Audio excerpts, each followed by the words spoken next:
My dear students, कैसे हैं आप सभी। आई होप आप सभी बहुत अच्छे होंगे। मैं मुदिता आपका स्वागत करती हूं मुदिता IAS वॉरियर्स में। क्लास 9th की वर्कशीट नंबर 39 आज हम सॉल्व करेंगे और ये वर्कशीट 2 अक्टूबर 2020 की वर्कशीट है, यानी कि महात्मा गांधी के बर्थडे की वर्कशीट है जो आपको करनी है।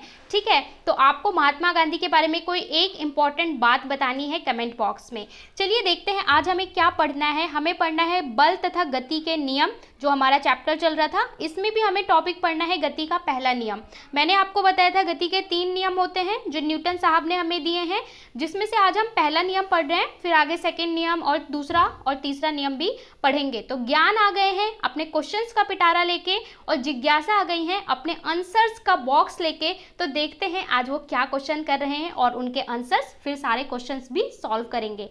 तो देखो, ज्ञान पूछ रहे हैं, जिज्ञासा दीदी, चलती बस में ब्रेक लगने पर हमें आगे की तरफ झटका क्यों लगता है। आपने कभी महसूस किया है कि बस चल रही होती है तो चलती बस में अगर बस अचानक से रुक जाती है तो आपने आगे की तरफ कभी झटका महसूस किया है? अगर किया है तो आप बोलिए यस, हमने किया है।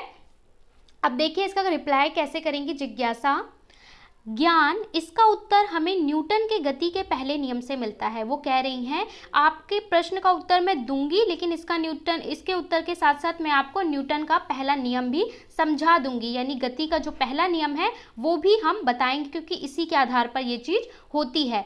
इस नियम के अनुसार प्रत्येक वस्तु अपनी स्थिर अथवा सरल रेखा में एक समान गति की अवस्था में बनी रहती है जब तक कि उस पर कोई बाहरी बल कार्यरत ना हो। इनका कहने का तात्पर्य है कि कोई वस्तु अगर गति कर रही है तो वो गति ही करती रहेगी जब तक आप उस पर कोई बल नहीं लगाते, और अगर कोई वस्तु रुकी हुई है तो वो रुकी हुई रहेगी जब तक आप उस पर कोई बल नहीं लगाते। फॉर एग्जाम्पल, आपकी कार खड़ी हुई है यहाँ पे, तो वो कब तक खड़ी रहेगी? तब तक विराम अवस्था में रहेगी जब तक आप बल नहीं लगाते। मतलब आप फोर्स लगाओगे, ठीक है, स्टार्ट करोगे, तब रुकेगी, तब वो चलना स्टार्ट होगी। इसी तरीके से कार आपकी चल रही है तो वो चलती रहेगी कब तक?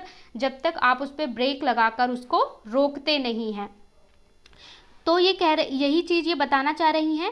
इसे जड़त्व का नियम कहते हैं। तो जो ये गुण है कि जो अगर रुकेगी नहीं जब तक आप फोर्स नहीं लगाते, बल नहीं लगाते, इसको हम क्या कहते हैं? जड़त्व का नियम कहते हैं।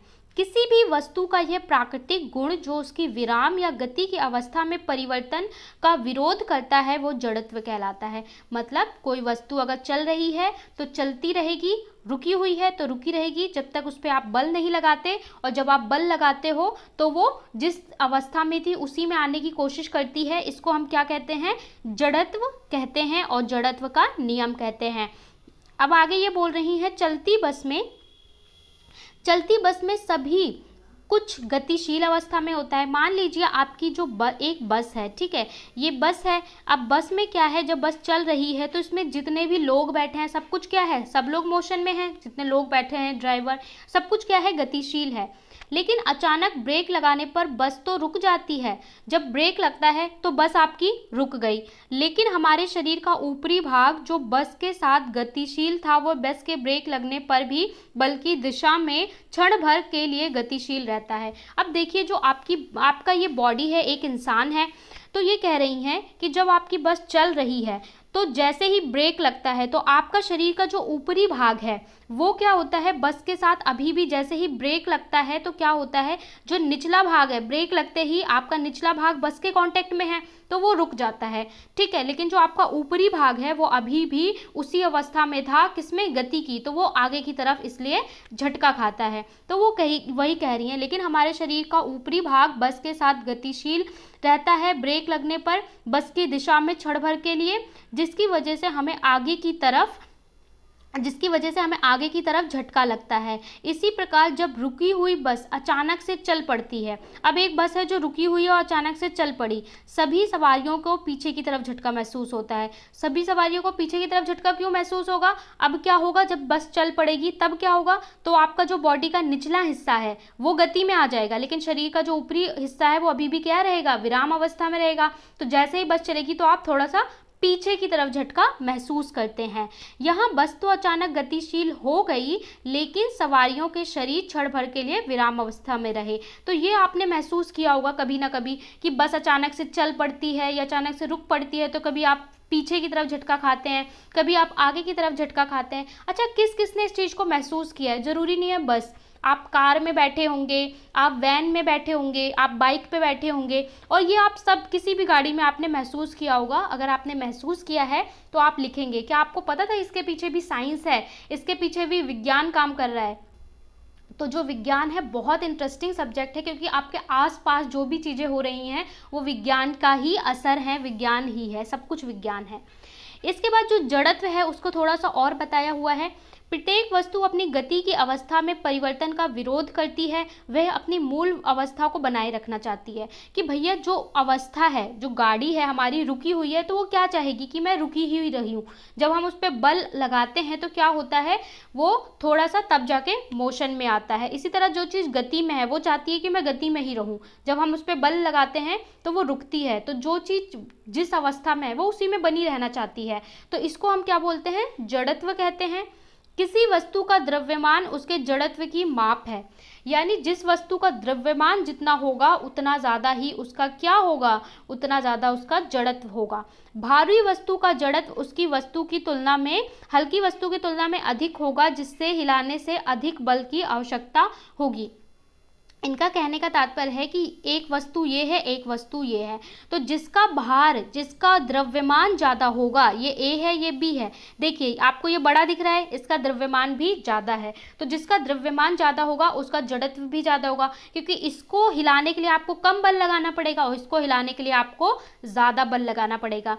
फॉर एग्जाम्पल मैं आपको देती हूँ कि एक आपका मोबाइल सेट है, ठीक है, जिससे आप वीडियो देख रहे हो, और एक आपका टीवी सेट है, तो आपको किसमें ज़्यादा जड़त्व होगा, किसका भार ज़्यादा होगा, किसका द्रव्यमान ज़्यादा होगा? जाहिर सी बात है टीवी का होगा।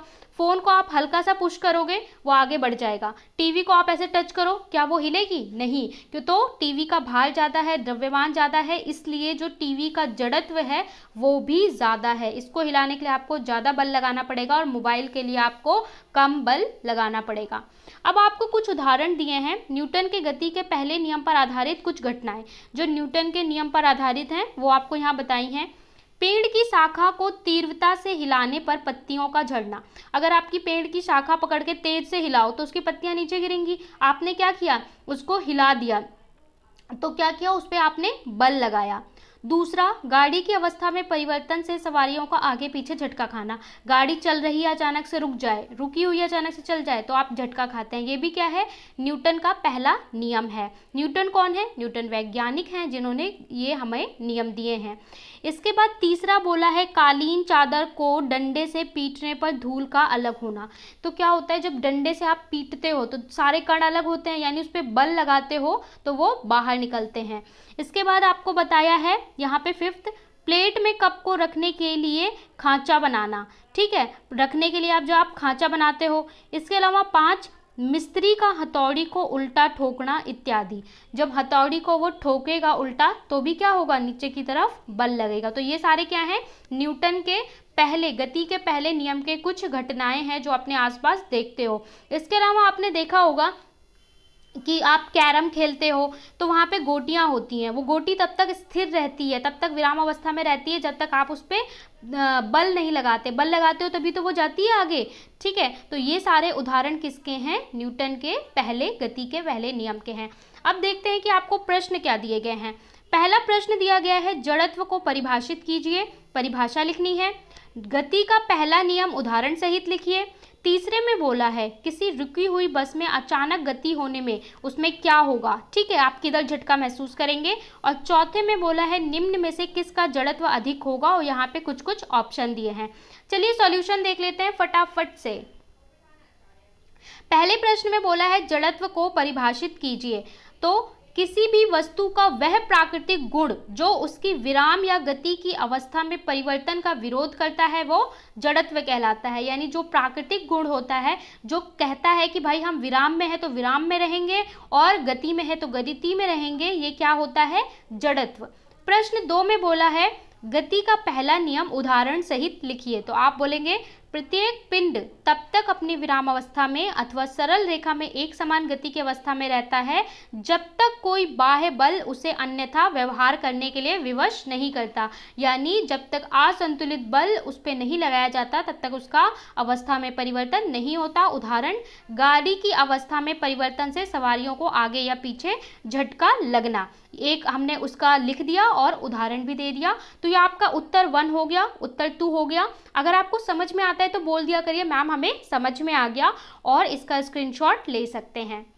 प्रश्न 3 में बोला है किसी रुकी हुई बस के अचानक गतिशील। देखिए आपकी बस स्टैंड पे बस रुकी हुई थी, अचानक वो चलने लगती है, उसमें खड़ी सवारियों को झटका, किस तरफ झटका महसूस होगा। आपकी बस में देखा है बहुत सारे लोग खड़े होते हैं, तो उन्हें किधर झटका लगेगा, कारण स्पष्ट कीजिए। तो कैसे लिखेंगे, किसी रुकी हुई बस के अचानक गतिशील होने की स्थिति में उसमें खड़ी सवारियां पीछे की ओर झटका महसूस करेंगी, क्योंकि बस के अचानक चलने पर यात्री के शरीर का निचला भाग तो बस के संपर्क में होने के कारण तुरंत गति में आ जाता है, जबकि उनके शरीर का ऊपरी भाग जड़त्व के कारण विराम अवस्था में ही बना रहता है। अतः यात्री के शरीर के ऊपरी भाग किस तरफ करेगा, पीछे की तरफ झटका लगेगा और वह पीछे की तरफ गिर पड़ता है।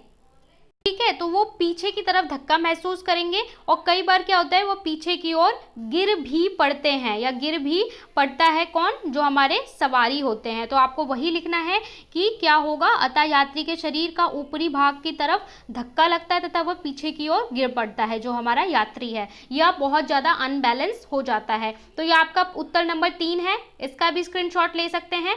इसके बाद देखते हैं प्रश्न 4, निम्न में से किसका जड़त्व अधिक होगा, कार एवं बस, साइकिल एवं मोटरसाइकिल, ठेला गाड़ी एवं रेलगाड़ी। एक एक का बताना है। तो केस नंबर फर्स्ट यानी ए को अगर मैं बोलूं तो ए में क्या होगा, देखिए कार है और बस है, किसका द्रव्यमान ज़्यादा होता है, जाहिर सी बात है कि बस का द्रव्यमान अधिक होता है। आपने देखा भी है बस का द्रव्यमान कार की तुलना में अधिक होता है। जिस वस्तु का जितना अधिक द्रव्यमान होता है उसमें उतना ही अधिक जड़त्व होता है, अतः बस का जड़त्व कार से अधिक होगा। नंबर 2, मोटरसाइकिल और साइकिल में तो भी आप बता सकते हैं मोटरसाइकिल का द्रव्यमान साइकिल की तुलना में अधिक होता है, इसलिए मोटरसाइकिल का जड़त्व साइकिल की तुलना में अधिक होगा। नंबर 3 में बोला है रेलगाड़ी और ठेला गाड़ी, तो रेलगाड़ी का द्रव्यमान ठेला गाड़ी से कई गुना अधिक होता है, इसलिए रेलगाड़ी का जड़त्व ठेला गाड़ी से अधिक होगा। तो यहाँ पे अच्छा की जगह पे क्या होगा, इसलिए रेलगाड़ी का जड़त्व ठेला गाड़ी से अधिक होगा। तो ये आपका क्या होगा, ये आपका हो गया आंसर नंबर 4 के तीनों पार्ट। ठीक है, यहाँ पे आप लोग इसलिए कर लेंगे, जैसे यहाँ पे इसलिए लिखा हुआ है वैसे ही यहाँ पे भी इसलिए कर लेंगे। तो ये आपका आंसर नंबर 4 हो गया। यहाँ पे हमने वर्कशीट नंबर 39 सॉल्व कर ली है। आपको गति का पहला नियम अच्छे से समझ में आ गया होगा। अगर समझ में आ गया है तो लाइक करो, शेयर करो, चैनल को सब्सक्राइब कर लो। और आपके लिए एक क्वेश्चन है कि महात्मा गांधी जी जो थे वो प्रोफेशनली क्या थे, एक वकील थे। वो वकालत की पढ़ाई करके आए थे, तो किस देश से वो वकालत की पढ़ाई करके आए थे वो मुझे आपको कमेंट बॉक्स में बताना है, आप लोग को उत्तर देना है। So guys, thank you so much for watching, bye bye, keep studying.